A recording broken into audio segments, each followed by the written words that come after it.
ईश्वर का राज्य सिर्फ बातों में नहीं बल्कि उसके सामर्थ्य में है। जी हाँ दोस्तों, और उसका सामर्थ्य है आप और मैं। एज ए कलीसिया हम कितने अच्छे कार्य करते हैं और उसका सामर्थ्य लोगों के बीच में दिखाई देता है, तब उसका राज्य हमारे बीच में आ जाता है। उठ के प्रकाशमान हो जाइए दोस्तों, क्योंकि आपकी और मेरी मुक्ति उद्धारकर्ता बहुत जल्दी आपको और मुझे अपनी कलीसिया को लेने आने वाले हैं। प्रभु यीशु की स्तुति हो, प्रभु यीशु की महिमा हो। आप सबों का ईश्वर के राज्य के सुसमाचार में बहुत बहुत स्वागत है। दोस्तों, मैं आप सबों को बहुत बहुत धन्यवाद देती हूँ कि आप लोग अपने जीवन का 20 से 25 मिनट इन वीडियो को दे रहे हैं। मैं जानती हूँ आप सब बहुत बहुत बहुत ज़्यादा बिजी पर्सन है, लेकिन इसके बावजूद भी आप ईश्वर के लिए अपने जीवन में समय निकाल रहे। यीशु आपको जरूर जरूर आशीषित करेंगे। मैं अपने आज के टॉपिक पे जाने से पहले फिर आपसे एक रिक्वेस्ट करती हूँ, इन वीडियो को बहुत आयत में शेयर कीजिए। जैसे कि हमको कोई देखो जियो का ऑफर मिलता है कि अगर आप इतने इतने लोगों को ये मैसेज डालोगे तो आपको इतना नेट या इतना रिचार्ज फ्री में मिलेगा, और आप बड़ डालते। मैं भी डालती थी, लेकिन अब बात समझ में आ गई है।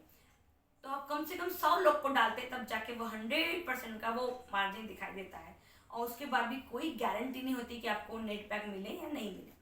बस ऐसा ही प्रभु का वचन है। प्रभु आप कम से कम 10 लोगों को भी, अगर एक व्यक्ति ये वीडियो शेयर करता है और उन 10 में से कोई एक व्यक्ति भी देखता है, तो मान लीजिए कि प्रभु आपको उस एक व्यक्ति का आशीष जरूर देंगे। चलिए हम आज के टॉपिक पे चलते हैं। जरूर इस वीडियो को शेयर, सब्सक्राइब और कमेंट्स दीजिए। मेरा आज का टॉपिक है उद्धार। यीशु मसीह 32-33 साल में स्वर्ग में उठा लिए गए, आरोहित कर लिए गए, और ये 2022 साल है। सही है।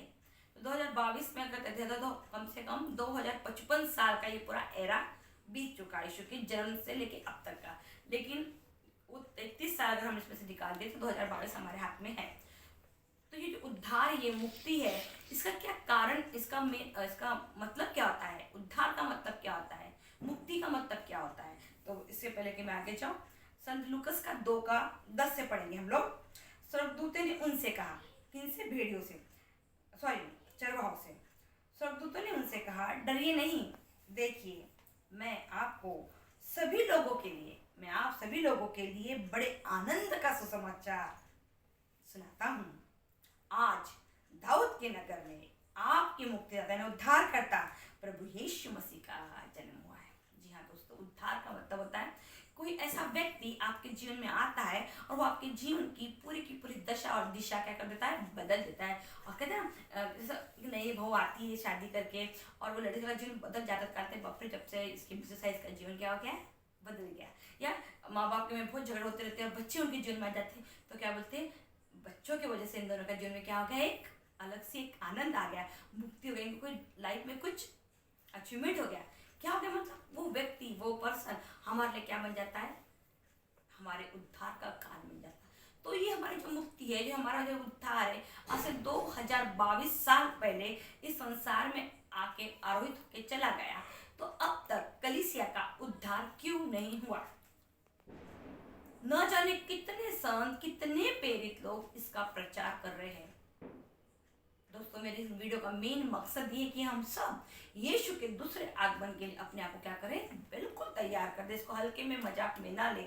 जब आप इसको हल्के और मजाक में लेंगे, आप नूह के दिनों को याद कर लीजिए, गोमोर और सोदोमा के दिन को याद कर लीजिए, या उन यहूदियों को याद कर लीजिए जो जंगल में 22 लाख ढेर हो गए।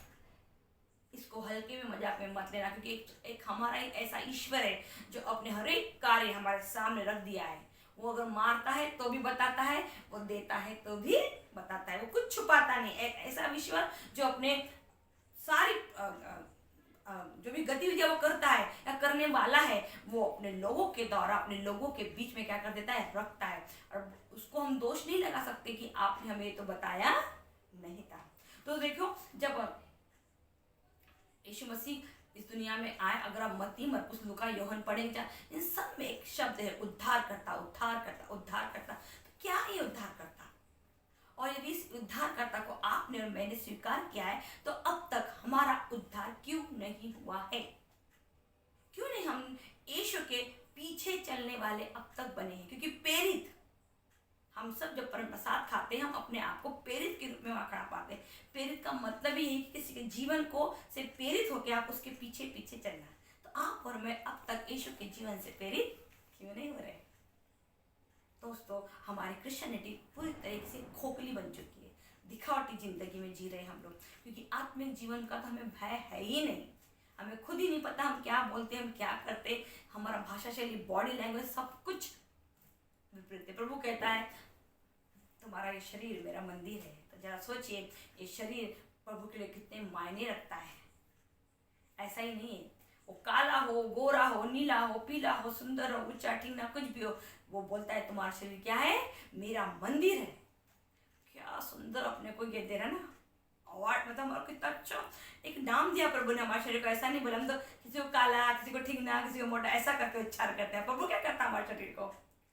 किसी शरीर को देख के हम उसको बाप रे कितनी काली तेरी, बाप रे कितनी गोरी, कितनी ठीकनी, कितनी लंबी, कितनी मोटी, कितनी पतली, ऐसा नाम देते हैं हम शरीर को देख के। लेकिन प्रभु हमारे शरीर को क्या था? तुम्हारा शरीर मेरा मंदिर है। अरे वाह वाह, मेरा यीशु राजा हमको मंदिर बोल रहा है दोस्तों। और मंदिर गंदगी से भरा नहीं हो सकता, मंदिर बुरे विचारों से भरा नहीं हो सकता। मंदिर तो सजा हो रहा। आप देखिए हर एक चीज आप जाके देखिए मंदिर के अंदर, वेदी कितनी सुंदर सजा के, सिस्टर लोग बराबर पाठ पढ़ने का जगह बराबर है, फादर का अलग जगह है, परम प्रसाद बांटने के लिए जगह है, लोगों को कितना नीट और टाइडी है वो मंदिर पूरा। तभी तो हम उसको चर्च बोलते हैं ना। तो चर्च में आवाज नहीं करना चाहिए, चर्च में चिप्स नहीं खाना चाहिए, चर्च में बातें नहीं करनी चाहिए, मोबाइल नहीं बजना चाहिए, बोलते ना। ये वैसा ही हमारा ये शरीर क्या है? हमारे ईश्वर का मंदिर है। दोस्तों, आज आपको और मुझे बहुत गहराई से सोचना है कि 2022 साल हो चुके हैं स्वर्ग में प्रभु को आरोहित करते हुए। तो अब तक आपका और मेरा उद्धार क्यों नहीं हुआ? क्यों हम आज भी डरे हुए? क्यों आज भी संसार की चीजें हमको इतना आकर्षित करती? क्यों आज भी किसी की बातें हमको इतना हर्ट कर देती कि हम बहुत ज़्यादा भावनात्मक हो जाते हैं? क्योंकि आज भी यीशु दिल में नहीं आए हैं। आज भी कहीं ना कहीं इस संसार की चीज़ें यहाँ घर कर गई है।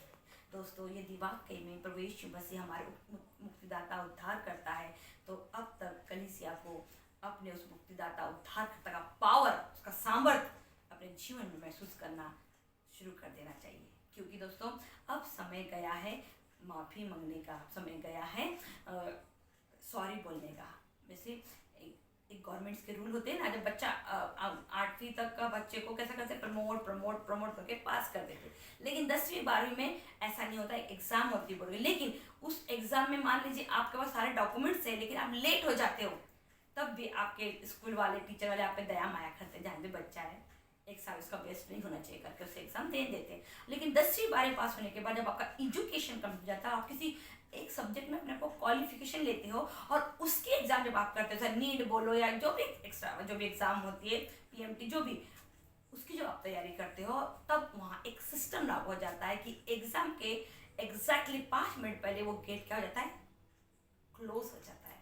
और वो गेट जब क्लोज हो गया तो आप कितने भी उनको माफी मांग लो, सॉरी कर दो, कुछ भी बोलो, वो गेट ओपन नहीं करते। क्यों? क्योंकि वहां सभी लोग क्वालिफाइड है, एक से बढ़कर एक धुरंधर वो एग्जाम देने आए हैं। अगर एक के साथ आपने वो काम किया तो आपको हर दूसरा व्यक्ति आप पे उंगली उठाएगा, उसके लिए तो खोले थे, उसके लिए तो वैसा किए थे। अब पहली बात। दूसरी बात, अब गवर्नमेंट आपको एक मैच्योर्ड व्यक्ति समझ रहा है। अभी गवर्नमेंट के नजर में अब आप एक छोटे बच्चे नहीं है, आप एक नागरिक के रूप में अब खड़े हो गए हो। इसलिए अब गवर्नमेंट आपको एक्सक्यूज नहीं करेगा।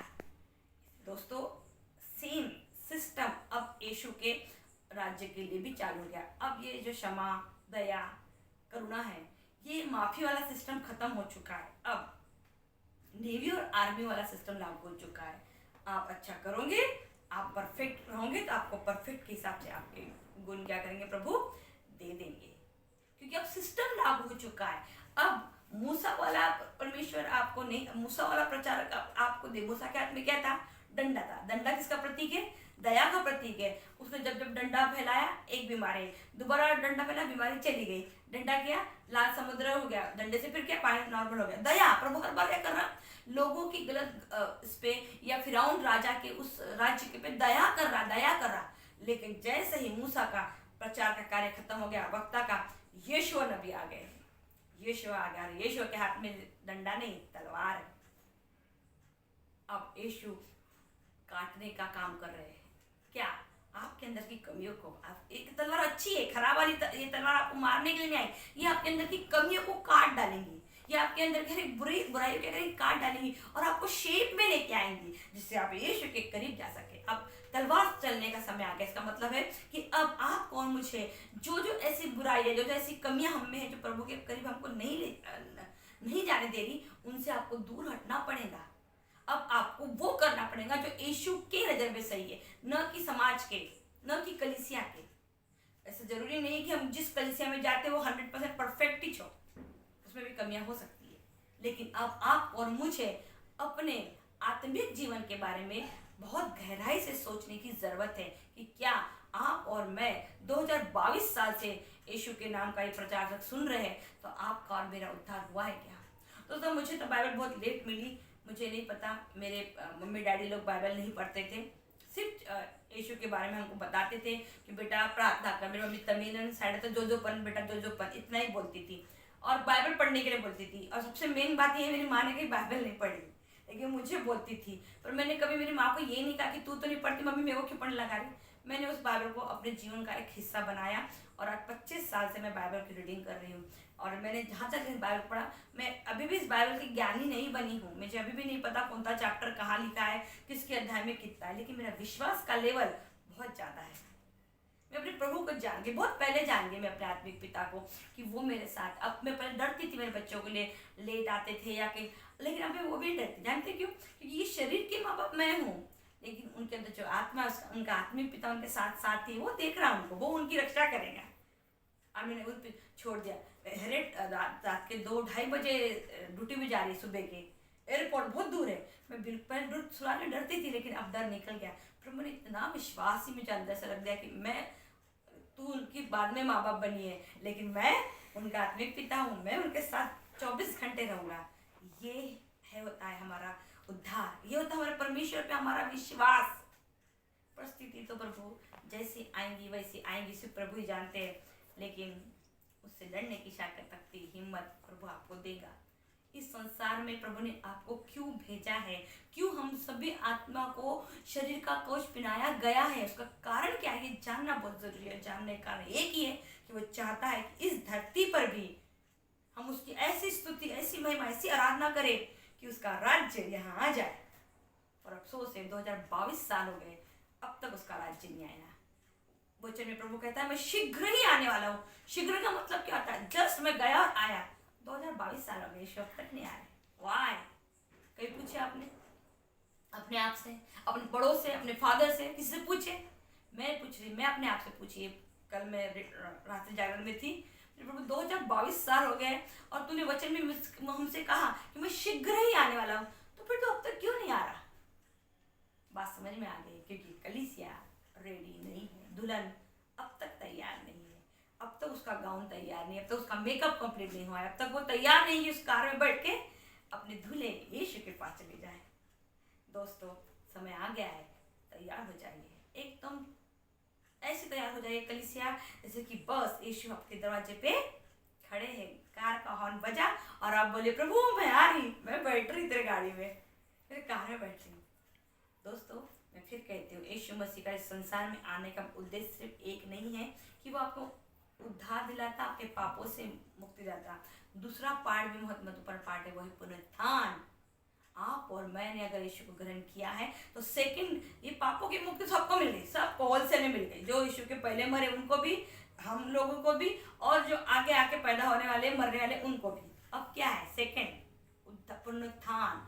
जिस तरीके से तीसरे दिन यीशु का पुनरुत्थान हो गया, वो महिमा की देह उनको मिल गई, क्या आपको और मुझे महिमा की देह मिलेगी? ये मृत्यु का डर किसी को भी नहीं होना चाहिए, क्योंकि हमने यीशु ग्रहण इसलिए किया है कि हम पुनरुत्थान में क्या होंगे? जी उठेंगे। तीसरा, जैसा प्रभु स्वर्ग में आरोहित हो गए और मंदिर का पर्दा बीच में से क्या हो गया? फट गया और यीशु कहाँ चले गए? अपने पिता के दाहिने ओर विराजमान हो गए। वही आप और मैं जाने की कल्पना कर रहे हैं। जैसा कल्पना कीजिए प्रभु लोग, दोस्तों, कि हम सब उस पिता और पुत्र के बीच में कलीसिया है। इमेजिनेशन करके देखिए, कभी मैं बहुत करती हूँ, और माफी मांगती रहती हूँ प्रभु से, प्रभु मैं तो बहुत पापी हूँ, मैं कैसे उस महान शक्ति को अपनी आंख से देख पाऊंगी, मैं कैसे यीशु तुझे देख पाऊंगी, तू तो पवित्र है। और प्रभु मुझे बोलता है तेरे गुणों से नहीं, तू मेरे वजह से पवित्र ठहरेंगी, बस तू क्या कर, मेरा अनुसरण करती जा। दोस्तों आने वाले दिन हम सबों के लिए परीक्षा के दिन है, हम सबों की मसीहत को चेक किया जाएगा कि हम कितने धैर्य के साथ, कितने दृढ़ता के साथ आने वाली परिस्थितियों का सामना करते हैं। हम भुनभुनाने वाले, बड़बड़ करने वाले, हर एक परिस्थिति में दूसरों पे दोष देने वाले बनते हैं। हमारा प्रभु बहुत दयालु है, प्रेमी है। ये पार्ट अब खत्म हो चुका है क्योंकि अब सिस्टम लागू हो चुका है। सिस्टम और सिस्टम के खिलाफ कोई कार्य पर, इस संसार में इतने कड़क सिस्टम है तो उस संसार का सिस्टम तो दोस्तों बहुत ही गंभीरता का सब्जेक्ट है ये कि क्या आपका और मेरा उद्धार हुआ है, और अगर नहीं हुआ है तो क्यों नहीं हुआ है। दूसरा, यदि हमने उस मुक्तिदाता उद्धारकर्ता को स्वीकार ही इसलिए किया कि हम उस उद्धार को स्वीकार करें, तो फिर हमें क्या कमी रह गई है, क्यों हमारा उद्धार नहीं हो रहा। तो सीधी सी बात है दोस्तों, इस संसार का सब चकाचौंध हमें दिखाई दे रहा है और इसके पीछे पीछे हम क्या कर रहे हैं। हाँ, इसी संसार में हम बहुत सारा नाम कमाना चाहते हैं, फेमस होना चाहते हैं, आइडिया बनना चाहते हैं। अच्छी बात है, बुरी बात नहीं है, लेकिन प्रभु बोला सर्वप्रथम स्थान, वो 3 नियम हमेशा याद रखना, पिता के, आपके आपके और मेरे आत्मिक पिता का सबसे पहला समय आपके हमारे जीवन में। उसके बाद वो 7 वचन इस शारीरिक जीवन से लग के है। आत्मिक जीवन का सबसे, आप परमेश्वर के अधीन रहिए हमेशा, दुनिया में कितना भी काम कीजिए, ये बात याद रखिए कि मेरा शरीर ही मेरा मंदिर है। तो आप जहाँ भी जाएंगे यीशु आपके साथ साथ है, कोई फर्क नहीं पड़ता आप इंडिया अमेरिका कहीं भी जाइए, लेकिन यीशु आपके साथ कहाँ है, आपके दिल में है। आपका शरीर का जीता जागता मंदिर है, तो आप देखिए आपके मंदिर का आपको कैसा रखना है। प्रभु आपको कुछ नहीं बोलने वाले, कुछ एक शब्द भी नहीं बोलने वाले। प्रभु कहते हैं मैंने जीवन और मरण दोनों तुम्हारे सामने रख दिया है, हो सके तो जीवन ही चुन लेना। जी हाँ दोस्तों, आज हम सबों को जीवन चुनने की जरूरत है, क्योंकि इतना महान बलिदान प्रभु ने हमें लिए इसलिए नहीं दिया कि हम मृत्यु में जाए।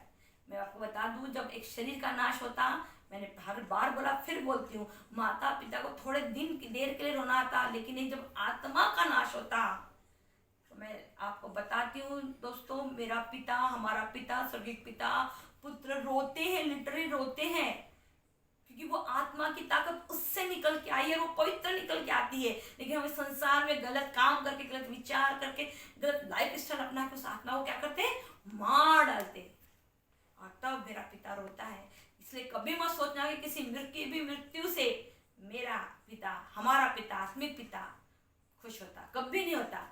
किसी की मृत्यु का कोई प्लानिंग उसके पास, उसने तो बनाया ही नहीं था मृत्यु, वो तो चाहता था आदम और हवा अमरता का जीवन बिताए, इसलिए तो उसने जीवन के फल खाने को मना नहीं किया था, ज्ञान का फल खाने को मना किया था।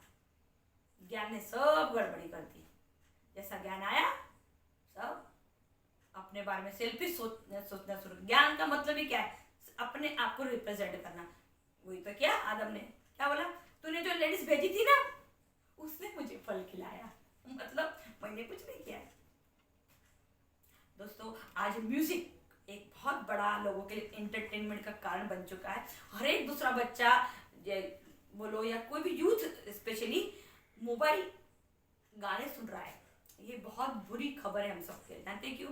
क्योंकि लूसीफर जो कि स्वर्ग से गिरा दिया गया था, वो म्यूजिक सिस्टम का आइटम है, पूरा म्यूजिक उसके हाथ में था। उसके हर एक पंख से एक पंख से एक अलग प्रकार का इंस्ट्रूमेंट बजता था, और वो क्या करता था, परमेश्वर की स्तुति आराधना करता था।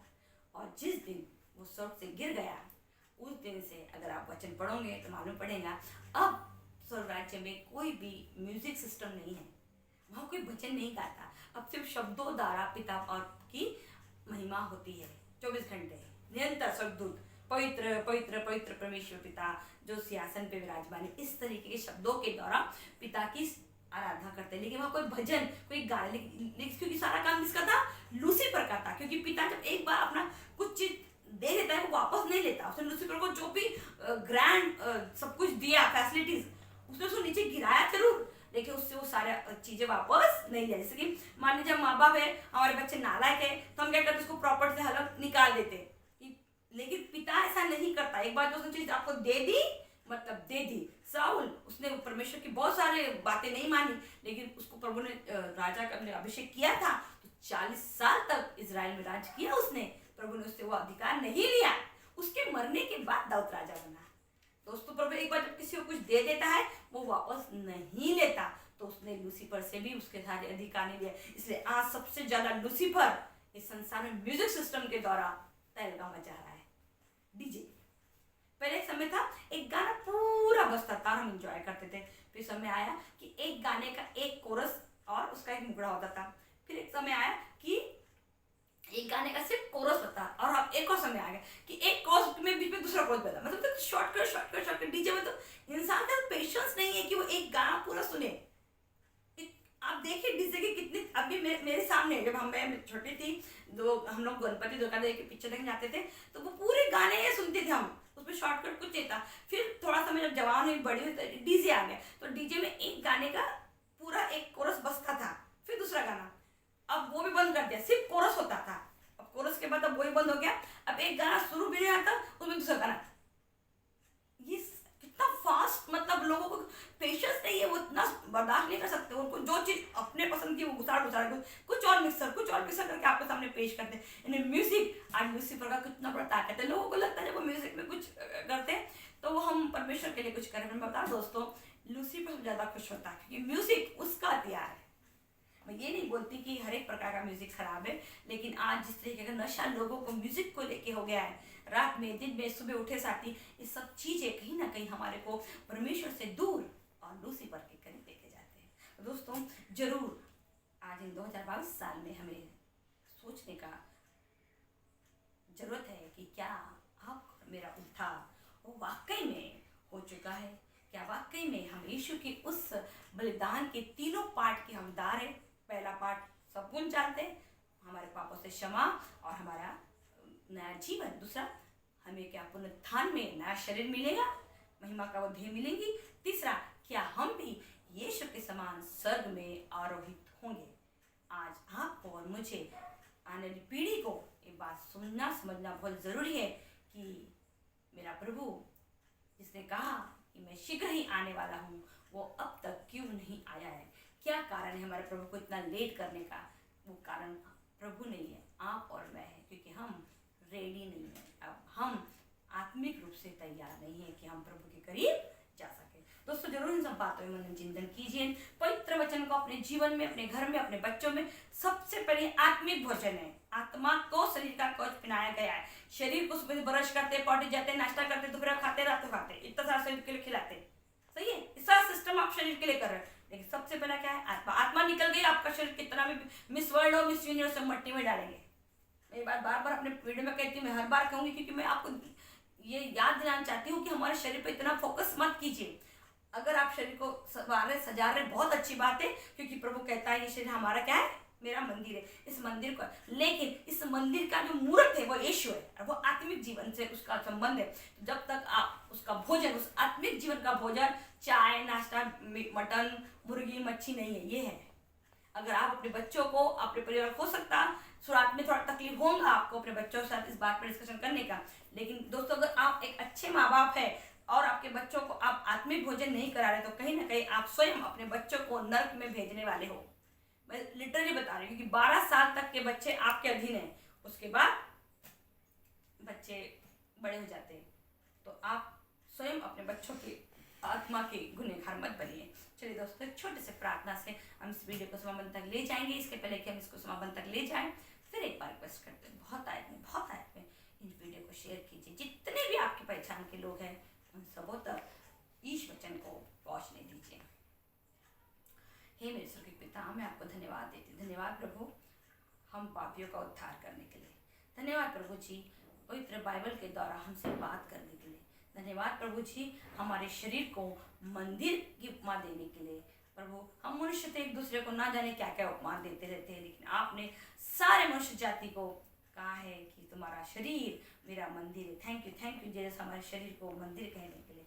प्रभु जी आपने वचन में कहा कि मैं शीघ्र ही आने वाला हूँ, पर अब तक आप नहीं आए। इसका मतलब प्रभु जी कहीं ना कहीं हम में, आपकी कलीसिया में वो कमी है आत्मिक जीवन के लिए कि हम अब तक तैयार नहीं हो रहे। प्रभु जी अपनी कलीसिया को वो मन प्रदान कर, वो बुद्धि प्रदान कर, जिससे वो पूरी तरीके से तैयार हो जाए और एक आत्मिक आत्मीयता के जीवन में पूरी तरीके से तैयार होके वो स्वीकार करें, बोले अपने मुख से कि प्रभु जी आपकी धुन कलीसिया तैयार है और आप लेने के लिए आइएगा। कि मेरे प्रभु जी आप हम सबों के मनों को जानते हैं। मैं अपने लिए, अपने परिवार के लिए और जितने भी लोग ये वीडियो देखते हैं उन सबों के लिए आपसे विनती करती हूँ कि आप हम सबों की मनों की आंखों को खोल दे प्रभु जी। हम सबों को उस जीवन में प्रवेश पाने दीजिए जिसकी हम बाट जो रहे हैं उस बपतिस्मा संस्कार के दौरान जब हमने आपको स्वीकार किया था। हम सब भी महिमा की देह पहन सके, हम सब भी आप ही के समान स्वर्ग में पिता की दानी और विराजमान हो सके।